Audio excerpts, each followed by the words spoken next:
Hey there everyone, welcome back to the Redline channel. Today I've got an 8-valve turbo to race against the Black Mamba. You can check the wheels, looks like lightweight wheels, upgraded front rotors. The whole inside of the car has pretty much been stripped out. There's like 2 seats and that's about it. So I'm sure the weight saving on this thing must be pretty cool.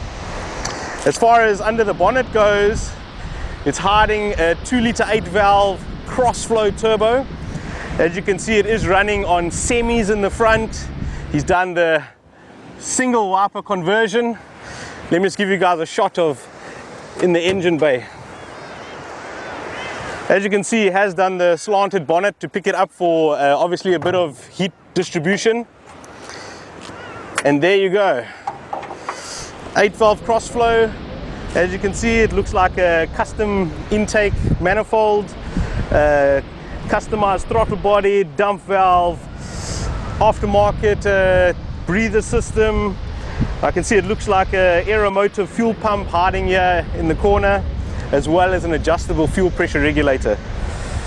Turbo, I can see it looks at least T3, T4, maybe a bit bigger than that, and I can see it has got an upgraded cam belt. Obviously this car is revving very hard. So we're going to speak to the owner, see what it took him to do the conversion, and then we're going to head out later and try the cars out against the Black Mamba.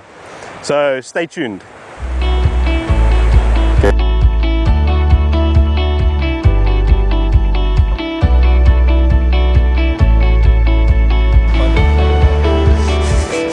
Thanks, mate. Shot. So what made you build a 8-valve turbo? Well, I decided that it's something different. Not a lot of guys do it. So I basically just decided to do my own thing, make it something unique, because I haven't seen a few. You don't really see them. They're kind of like a dying breed because of the new generation motors coming out. And so it's just something I've done. I've always been an 8-valve guy, so I've just always loved 8-valves, and I've always just wanted to have an 8-valve turbo. It was the whole goal from the beginning. So it's a learning curve, because you're taking a donkey motor and you trying to turbocharge it. It's not made to be turbocharged, but it takes a while, but it gets there. And how did the car start out? It started out a standard Tenor City 1.4. Bought it from a lady in Ladysmith. Okay. I then drove it for about 4 months and decided I want to put a 2-liter in it. And one thing led to the next. Suspension, wheels, got into sound, and then took out sound, and yeah, it kind of went to what it is today. And how long has it been turboed for? It's been now on the road for about 2 to 3 months almost, where it's actually finished, where I can actually drive the car. And yeah, it's getting there slowly, because everything's a learning curve. So got a few issues in the beginning, but you kind of iron it out, kind of get it to where you want it to be. It's never good enough. We always try want more power and more and more and more, but yeah, it's about reliability as well and enjoying the car. And where did you build the car? I bought it in my garage, at home. At home, in my garage. I had help from a few close mates, helping me out at night after work. Do this, do that, take it to work, send it to engineering, cut this, cut that while I'm at work during the day, see if it fits at night. So yeah, it was home built in the garage, full home built, with the help of a lot of friends and a lot of patience. And why are the fenders a different color to the car? Well, in actual fact, I did trim them on the inside so the wheels can clear and they don't touch, and I stuffed up the paint. So I just sprayed it with a liquid dip, because I didn't have any money back then to fix it up, and it's just kind of stayed like that. Yeah, I haven't changed it now. Turbo cars eat all your money. So I've just kept it like that, but I like to do the body, full body in full black, same time down the line. Can you give me some specs on the engine? Engine is it's a basic 2-liter bottom end, 2-liter 80Y bottom end block. I've got modified rods. It's got modified 2E pistons. It's actually diesel con rods that have been modified to work, and it's got a TDI crank in it. It's got a standard APK crossflow 2-liter head from a Jetta. That's also been modded, valves, and got a plenum intake on it. It's got a turbo ground split 8-valve cam in it with a vernier pulley and upgraded cam belt, and I'm running a GT28 turbo on it. Got external wastegate, 38mm turbo smart wastegate, running off a manual boost controller. And what's your plans for the future in the car? I'd love to get it faster, number one, see where the limits are. Obviously, because of weight, I found out that stripping a car actually doesn't help that much. It actually makes your life harder when you try and make power. So it's trying to get the balance of the car right, so trying to get it right. But the future plans are going forward drive and probably going maybe a 2-liter 20-valve build. That's down the line. And what are you doing for traction? Traction, I've got 205 50 proxies, R888Rs. I'm running 195s on the rear, also semi-slicks, but it does have a lock diff in it, so it is very hard to drive in town. Got a full 4-puck unsprung clutch, modified lightweight flywheel, and it's got a few ratios been tweaked on the gearbox. That's about it. Everything else is straightforward, normal Golf. And fuel injection? Still running, I'm running a 044 Bosch pump. I'm running a external fuel pressure regulator. I'm running 650cc Bosch injectors, and yeah, a modified fuel rail to work with the intake, and that is about it. Okay. And have you had any problems with the car during your build? The only problem we had was the oil return to the sump. It was kind of a tricky one because of the manifold and the screamer pipe, external wastegate, side shafts, and the cross member at the bottom was actually in the way. So we had to modify and make a plate on the sump. Actually bought a brand new sump and cut it up to make it fit. So to get the return pipe going back, because it was kind of killing the turbo and the oil. It wasn't getting back to the sump quick enough. That was the only major issue that we actually had. And what's it currently boosting? It's on 0.8 now. Okay. Car started on 0.6. We're slowly turning it up. My tuner, we road tune it. So we're slowly turning it up. It's a tricky thing, road tuning. It's just very unpredictable. You don't really know what's going to happen. Okay. And yeah. And what is your aim power-wise? I'd like to get to about 1.2, at least to 1.2 to 1.3 bar boost. You'll see what it can hold. But I'd like to see what it can take, what it can put down, whatever it can put down to the road. That is the main goal. So everyone knows, what fuel is it running? It's still on pump fuel. Still normal Shell, pump fuel. normal Shell. No air, nothing, no mix. Racing fuel, just no pump fuel. Straight from Shell. Yeah. Okay, so well, now we've got to that moment. As you can see, I've got 2 Golfs in the background. One naturally aspirated 16-valve, one 8-valve turbo. So we're going to show you the difference between turbocharged and naturally aspirated on the street. Just come and take a closer look so you can just see that there is no turbo on this car. Just the cone filter, guys. And that car, you can see, is pretty well modified. So we're going to try them out against each other. Semi-slicks against standard tires. So let's see what it does on the street.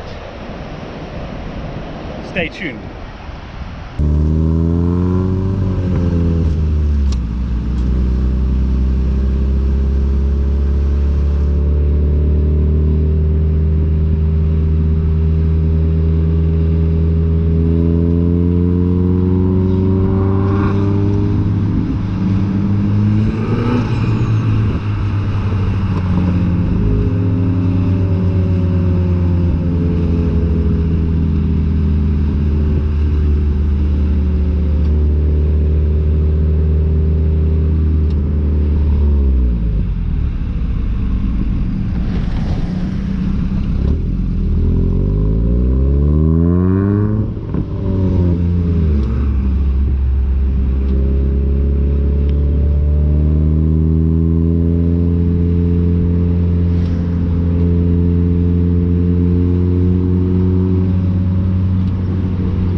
We'll